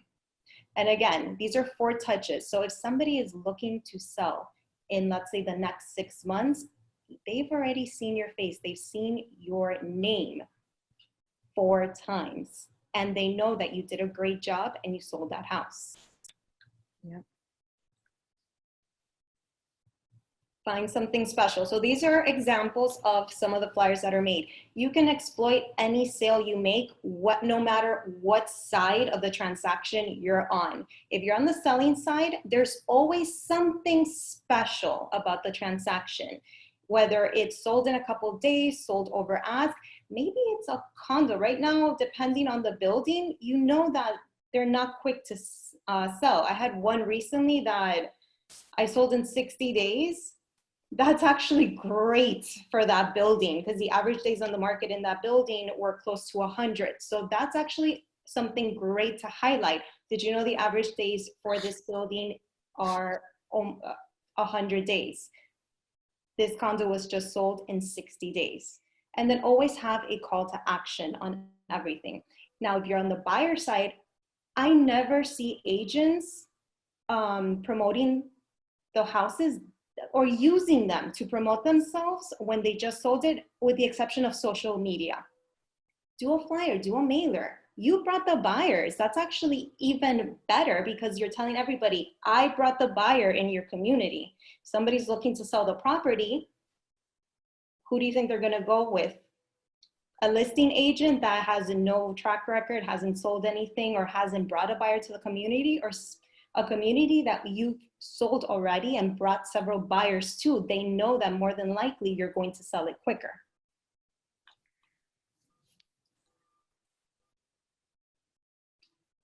So this is a way that I leverage my digital campaigns to promote my listings, and also to promote myself and build my business. So this is actually a property that when I listed, I try and I hope that the seller listens to me when I talk about pricing. So we price it right. And I actually had 5 showings on this specific day that I think it was November 26th. November 27th was the actual day of the open house. But on November 26th, which is right before Thanksgiving, I got a lot of calls for this property, and I had 5 showings set up. So what did I do? I wanted the people that were going to go see this property. The first thing that I did was I built a boosted, this is a new listing. So either way, I was going to do these things. So I went to AdWorks. I created a digital boost for this property so that it would follow people that are on Zillow and Trulia searching for 4-bedroom, 3-bath homes in this price range and this zip code, right? So I started with that. Then I did a Facebook boosted ad. Then I did a Instagram boosted ad, and like $10, not anything crazy, right? So I did $10 on Facebook, $10 on Instagram. And then I also sent out a flyer to all of the agents in Miami. Remember, I had 5 showings, right? Price the property correctly. So I had 5 showings. And what I wanted to do was I wanted to kind of build like a hype, like this property is so hot that everybody wants it. So I promoted a twilight open house that evening, and then I put out a bunch of signs in the neighborhood. So I created an open house. I had the AdWorks going, I had the Google going, I had Instagram going, I had Facebook going, and then, you know, I had promoted, you know, come to this open house, come to this open house. So the last people that came in, actually, try to make the appointments not on top of each other, but close to each other. So the last person that came had to wait for the other person. They had probably seen this digital ad on Instagram. It probably followed them. Plus they saw the open house signs. Plus their agent got an open house thing. And we had 2 people bidding against each other. So it's just a way that you're leveraging your listings, and you're also, you know, I'm working my digital farm, right? Because at the end of the day, you know, I don't send out mass mail outs. You know, that might be your forte. That might be the farm that you pick. I pick my digital farm. My digital farm, who do I farm? I farm my sphere. I farm the area. What do I use? I use my sales, I use my listings. And don't get me wrong, you know, for all of you, or for any of you that's new or don't have listings or don't have content to put out there, what I did 2 years ago is I actually had my broker, and then obviously if you have a mentor, you have a friend, he gave me his listing videos, and then I would boost these on Facebook and Instagram. And then, you know, I started kind of learning the algorithms of, you know, like I said earlier, you know, how to boost, how to spend money, spend a little bit up front, wait till you get a certain amount of views, spend a little more, wait till you get more views. And then they have this thing that every time you boost, it'll tell you add $2 in one day and get this many more, or add $5 in 2 more days. And so I started doing like that to test out. You have to test out, right? You have to kind of pick the farm that you want, pick the means that you want to contact them, and then be consistent with it and kind of test your metrics, right? So in this way, with this specific listing, I was able to not only create a multiple offer situation, but I also had how many people on Facebook, Instagram, other realtors, credibility. Remember, other realtors are your colleagues, but they're also your allies. So these colleagues of mine are seeing, oh, okay, look, she's selling things. So when I submit these offers, they trust that I'm a professional that knows what they're doing, because I'm constantly networking with my database, with my sphere, right? So this was just a way that, you know, I used all the means that I could: Twitter, Instagram, Facebook, YouTube, digital ads, and I kind of put it all together and ran marketing campaigns. So if you don't have any listings, grab a partner in your office who has a video, right? And obviously they want to sell their listing. So you just partner up with them, use what they have, and build your own digital blast per se. Yeah, and also anyone in the office that's doing an open house, show up in their open house, do a video there. I had one of the agents recently, I did an open house. He popped in, it was super busy, and he did a Facebook Live and started telling the story of how he's there, how much traffic was there. I don't mind, but it helps him also grow his business. Mm-hmm. Be creative. Brokers opens are really good for that as well. What my broker suggests that we do is we like to go on caravans. Obviously we can't right now, but we like to go on caravans. And what we do is he suggests that you take a video of each property that you're viewing, and then don't post them all at once, spread them out. You know, say, you know, today we're viewing this property at, you know, this is the specifics, and then maybe 3 days later post the other one, maybe 3 days later. So you're building content for your digital marketing campaign, but you don't have to, you know, use your own. You can just portray that you're the real estate expert and this is what I have to offer, and so forth. So there's a lot of different opportunities that you guys have. So thinking outside the box of farming in your specific community, the easiest is always to farm your specific community of where you live. If, let's say, again, the turnover rate is not that great and you're picking a neighboring one, then do a newsletter. Everyone loves newsletters. It's super simple. There's a lot of different templates. You can create them on Word. You can create them on Canva. Personally, I love Canva. Put your headshot. Again, your headshot is your brand. Always have your name. Put the community's name, newsletter. Put the pictures of the community. The residents will read it. First page, have some sort of article that will catch people's attention. This is just an example. Top 5 mistakes sellers make when selling their home. Include what's the little bullet points of what's included in that issue. And put the month, make it seem like it's a monthly thing that you're doing. On the flip side, put it coming soon to the neighborhood. You can either find the projects that are available online, like for example, this community is in Pembroke Pines. Pembroke Pines website has everything, all the new constructions that are going on. I'm sorry, there's a lot of background noise. There's gardeners here. It talks about all the new projects that are coming on. Also, if you're driving around up in Broward, you'll see posts, just random yellow post signs that will have some numeration, and it'll say community meeting and a phone number.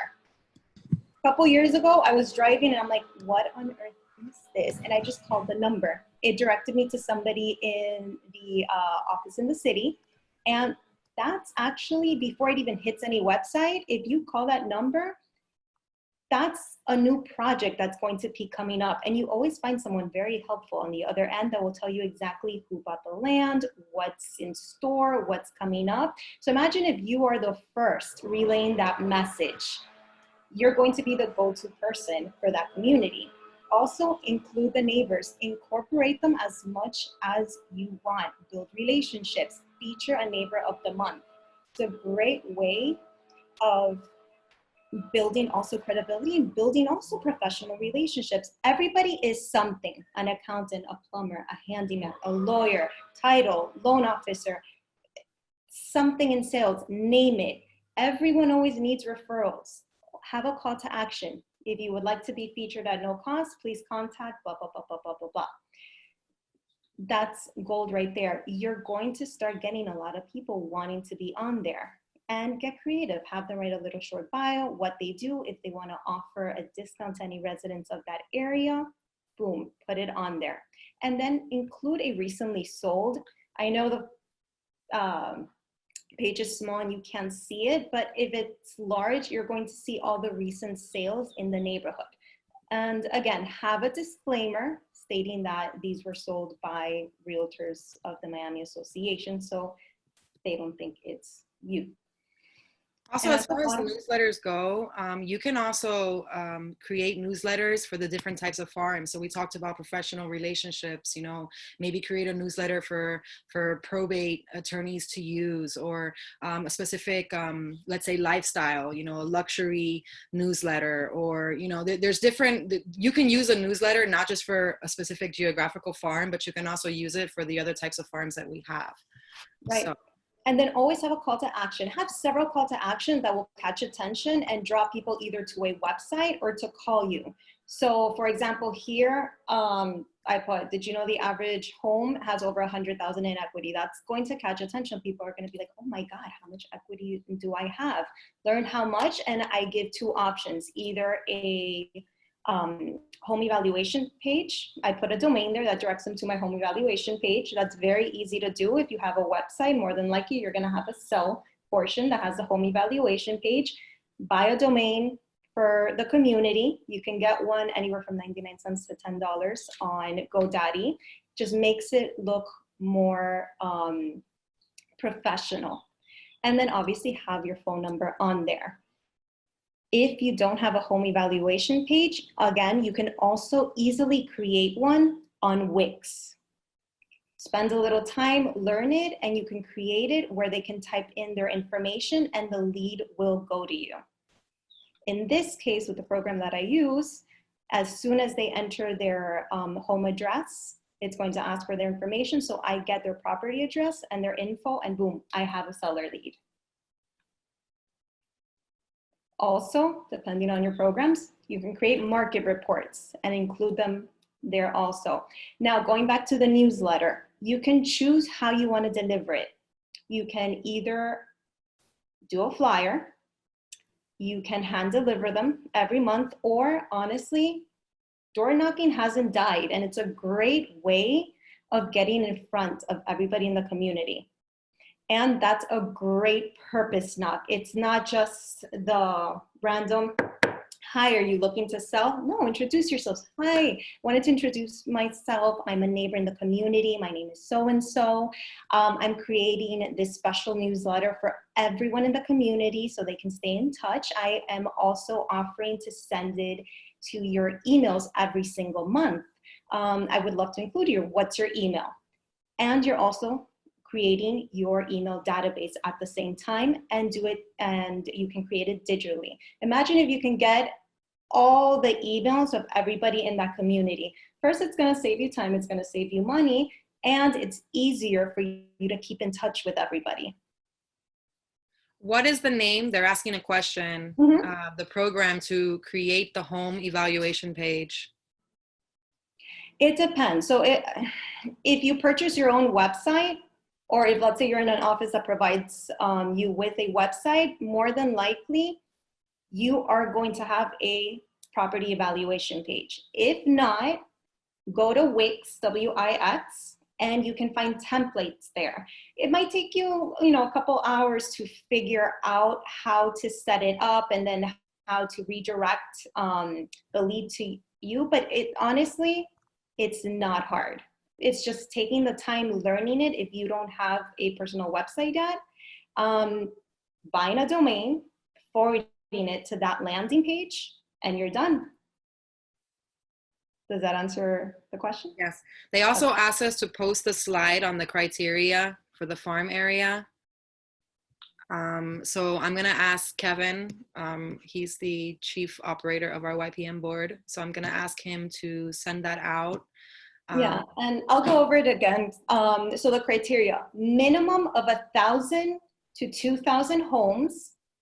Try to narrow it down specifically to what you're looking for, either single families, condos, or if you just want to focus on a zip code. But again, minimum of 1,000 to 2,000 homes with a 3 to 5% turnover in sales in the past year. If you can get a community that has under 60 days, average days on the market, less than 60 days, that's golden. If not, 90 days is good also. Now, I'm curious to know if they were talking about the criteria of the actual farm, or if they are talking about the criteria page that you created on the MLS to sort out. So I'm not sure. So I'm just going to wait for that comment, and then we'll come back to the questions, and we'll just finish up the presentation, and then we'll open it up for some questions. And as I said before, so this is all a lead generation and business planning series. Next week, I'll also be teaching the IMAP class with Antonio. We'll dive in more into that and show you how you can pull the information on the different communities. Awesome. Hey girls, it's Julie. Hey. Hi. Really quickly, great information. Thank you so much. Cloud CMA, I just did a training on it, and they actually also have a feature where you can add a link and embed it into your website, and it has the same functionality where you can have somebody put in their home address and they can get a really quick and beautiful report on what their home is worth. And that's through Awesome. Cloud CMA. Okay, perfect. Hear that. Guys, very important, get to know your programs. Everything that the board offers now with, everything we're going through, we're starting to have a little bit more time on our hands. Go on your dashboard and start learning all the programs. You pay for these every year. There's so many resources at your fingertips that will help you grow your business and nurture your database. I want to touch on one other program before we go into more questions, and that's eProperty Watch. Again, this will help you if you're farming specific communities. Let's say you have no website, no home evaluation page. Again, door knock, do the initial newsletter, and then tell them, I would love to send you a property evaluation every single month. That program automatically, and that's this circle right here, will do it for you.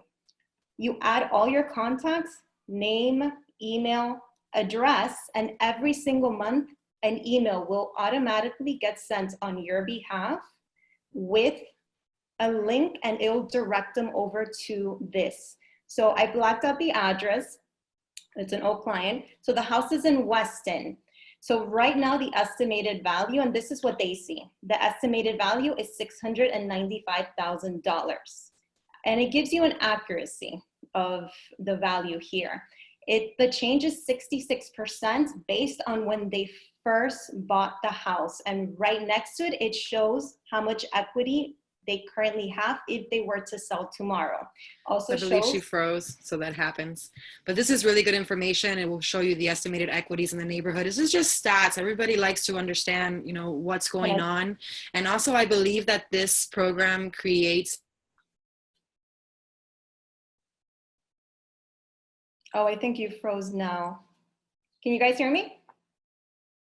Yeah? Okay. Yeah, so I was saying it's a great tool to send to all sellers, even past clients. You want to put past clients on this because they get to see how much equity they're building year over year in the initial investment that they made in purchasing their house. It's going to show the estimated value. I'm just going to go over it again in case no one I had frozen before. It's going to show the estimated value, the change in value. So for example, here it's 66% based on when they had first purchased the home. Estimated equity right now, they're sitting on $318,000 if they were to sell today. Their remaining mortgage balance and their first mortgage, you see here, their balance. Usually if there's a second mortgage, it does populate here and it shows them the total amount, total payments, and their balance. So you scroll down, and this is the second half. If you were to scroll down on that email that gets sent, and when it redirects them to the link, it shows them that, and this is the bottom. It shows them also the recent sales of similar properties in their neighborhood. All the properties, what they've sold for, and a little map of where they are. So they know if it's relevant or not to their particular property. So for example, if they're on a lake, they get to see if that property's on a lake or not. All right, Danya, are you there?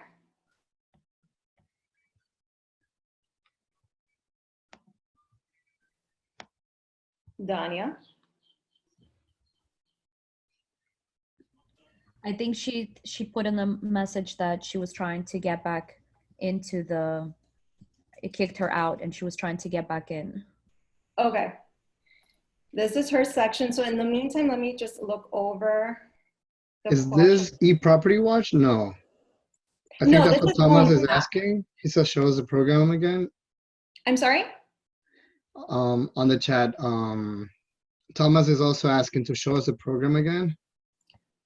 So when you go on your dashboard's going to look like this. Okay. And it's this one here. Also, if you log on to Matrix. Right, through the Matrix, like it pops up in the middle. Yeah. When you log on to Matrix, it always pops up big in the middle and it says never be forgotten. And that's eProperty Watch also. So you can access it either of those two ways. Nice. All right, any other questions?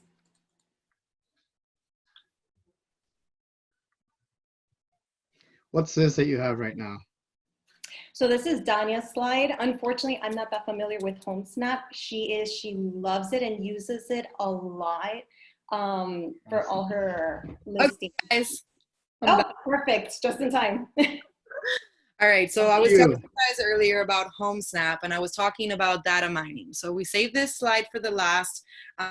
This is just a way that you can build your list, but also a way to build your email list, to figure out what's going on in the neighborhood. And if you take a look at the middle slide, I'm not sure, is there a way, Catherine, to bring this back to the beginning so that the slide can start from the beginning? Oh, let's see if this does it. Okay. So look in the middle. You can literally get any property either by snapping it, a picture in front of it, and it gives you all this information, all the actives, all the information of the property. Then you can scroll back up. I think you have to press play. Catherine? Okay.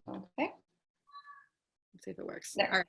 So here is a way to create lists on HomeSnap. So you can actually filter out lists, and this is actually based on equity. People who have 100,000 to 500,000 of equity, and you can see all the green dots. You can zoom in. You can click on a specific property, right? This is the amount of net equity, 516,000. Then you can actually see all the information of the property, when it's listed, when it was sold, how much tax, how much did they buy it for, and then it tells you the owners.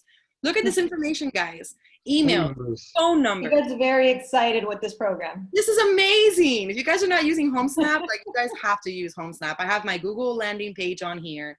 I promote every listing from here, and I share this with every single client. You can literally take a picture of any property and you can get all the information. So you can literally go to a friend's house, right? And you can know when they bought that property, how much their mortgage is for, how much they pay in tax, what the comparables are. Then it will give you the owner's information. And like, let's say you're targeting a specific neighborhood, right? And you like to do digital marketing. You don't like to do mail out. So you're trying to be cost effective. You can literally go to, let's say, Silver Lakes, like Catherine was talking about, and you can go into that neighborhood, and on the left-hand side, I actually screenshotted the heat map so that you guys can take a look at it, and then look at all the different filters that you have. You can filter for distressed properties. If you're working with, let's say, a foreclosure attorney, you can do ownership time. How long has people lived here? How much equity do they have? Which is what I did on this search. And so it shows me, you know, I could say I only want people who have 100,000 to 500,000 of equity, or, you know, I'm looking for them, like they have an algorithm that tells you the most likelihood to list, or if an MLS status of canceled listings or expired listings. And you can literally then go into the list, click on the property, get the information. It will tell you if they're not on the do not call list, so you don't violate those rules. And then you can find out, look at the social media profiles. You can go to their Facebook page. Look at that. You can find out if they're married. Like, this is crazy. How much they rent for. Like, you know what an expert you are, what the schools are, what the ratings of the schools, what a commute time is, the property lines. Like, they say, well, where's the fence line? You can show people this stuff. I mean, this is amazing. This is a tool that every single one of us needs to be You using. can stuck everyone there. Oh my God. And again, this is another program that's offered through the Miami Association that's on your dashboard that everybody should be learning in the next couple of weeks. So now we're going to open it up to some questions. I don't know if these are questions, or can I do a class on HomeSnap? Yes, you asked for it. I will deliver. I would love to. Definitely. I could talk for hours about HomeSnap for sure. I love it. Any more questions, guys? Thank you for sticking around. We appreciate it. We know that this is, you know, like an awkward transition. This is actually the first virtual YPN class that we're hosting.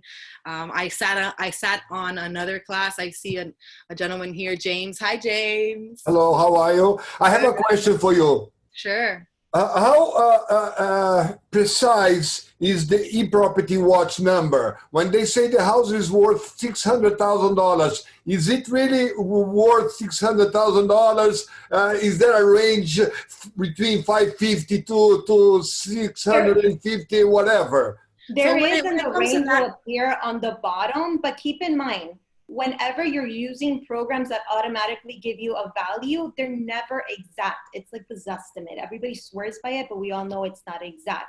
eProperty Watch gives them a very good idea of what the house is worth, but it's never going to replace a home evaluation that comes directly from pulling comps that we as agents do. But it's a great idea and a great tool to put all your past clients or anybody you know that owns a house on there, because it's a call. For example, they're getting your emails every single month and they see, oh, it's gone up this much. Where are they going to call? They're going to call you to verify if in fact that is the right amount for their house. The only doubt is if it gives you a number like $655,000, okay, it's a good number. But when you do the comps, it's worth $640,000. They're going to say, no way, Jose. No way. that's why You said it's There's a $665. range on the bottom. Again, anything that's computerized is never going to be exact, but there is a range on the bottom that they'll see. And that's going to click in their heads that they'll know other things are going to come into play. If it's on a lake, if it's updated, if it's not, and that's where you come in. Okay, cool. So at the end of the day, you just want to be the expert, right? So what you want to promote to them is, look, I'm going to give you automated information so you can figure out what's going on in your neighborhood. But at the end of the day, this is all automated, and we have to understand that real estate needs to be analyzed by a professional. And that's where I come in, you know, so you want to kind of touch point on giving them that automated information, but reminding them, you know, if you ever want a personalized home market report, to call you, and you'd be more than happy to do that. Definitely. Any more questions? After the class ends, we always have some questions. I forgot to ask that. Well, if you all haven't already, be sure to connect with us on Miami YPN Instagram pages. You can DM us if you have any specific questions. We're all pretty engaged, and we have a group chat. So let's say if you guys, you know, want to ask us anything at any time, like we want to be that resource for you guys. We want to make our industry better, because together we are better. That's our hashtag. Absolutely. And I have a question. Who here is a Miami YPN Pro? Yes. Come on, James. You gotta join. More or If less. you're not, it's the yearly fee is very small. It's only 30. You can sign up, and all these classes are free. We also offer great events throughout the year. Hopefully, when all this is over, we'll start them again. They're a lot of fun, very educational. We're always learning from each other, and we're always available to everyone for any questions and any help. We truly are always learning and helping each other. Also, I just saw the new YPN Pro hats. So if you want to join and get your free hat, I mean, it's really cool. Where is it? Got our new logos. It's coming. Do we get one? Because I If signed up. you I haven't remember, you're gotten getting one. one. I promise. Look, they I'm just getting got one? to They the got office one. like yesterday. We just Oh, got them nice. like yesterday. Don't Awesome. worry. Yeah, they're super cool. Hi, Chandra. So yeah, I really, like I said, I really appreciate you guys getting on here, you guys staying on here. If you have any questions, be sure to follow us on Miami YPN. And also, if you have any questions, feel free to DM us, connect with us all on social media, and we'll be more than happy to help you. We're hoping that we can get back to normal. We do have some cool events coming up. If you guys have never been to an RE bar camp, that's something that's amazing. It's an amazing experience. Pretty much we all get together. There's like 100 to 200, hopefully 300. Hopefully, if we get out of our houses.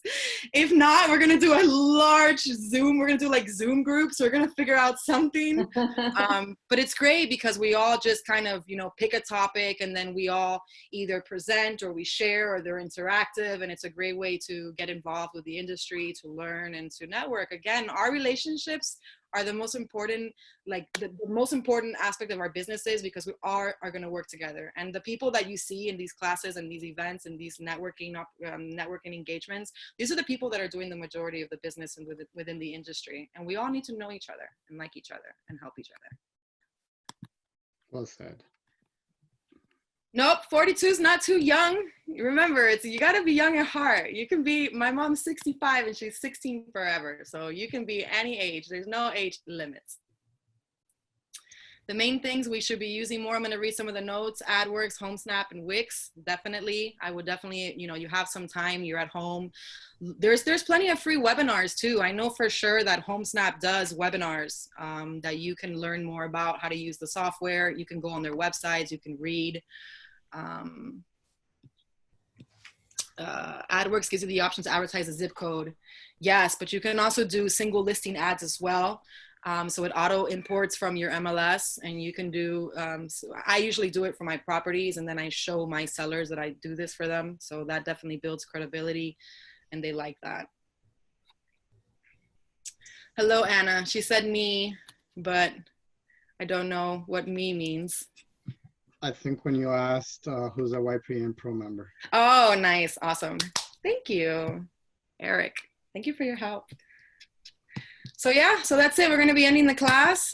We made it for 2 hours. We weren't sure we were going to fill out a whole 2 hours, but we did it. So thank you all for your support, and I hope to see you guys on our Thank you for joining, and it's always great to see all your faces. So hopefully I'll see many of you next week. Yes. For sure. Bye, guys. Definitely. Take care. Bye-bye. Take care. Take care.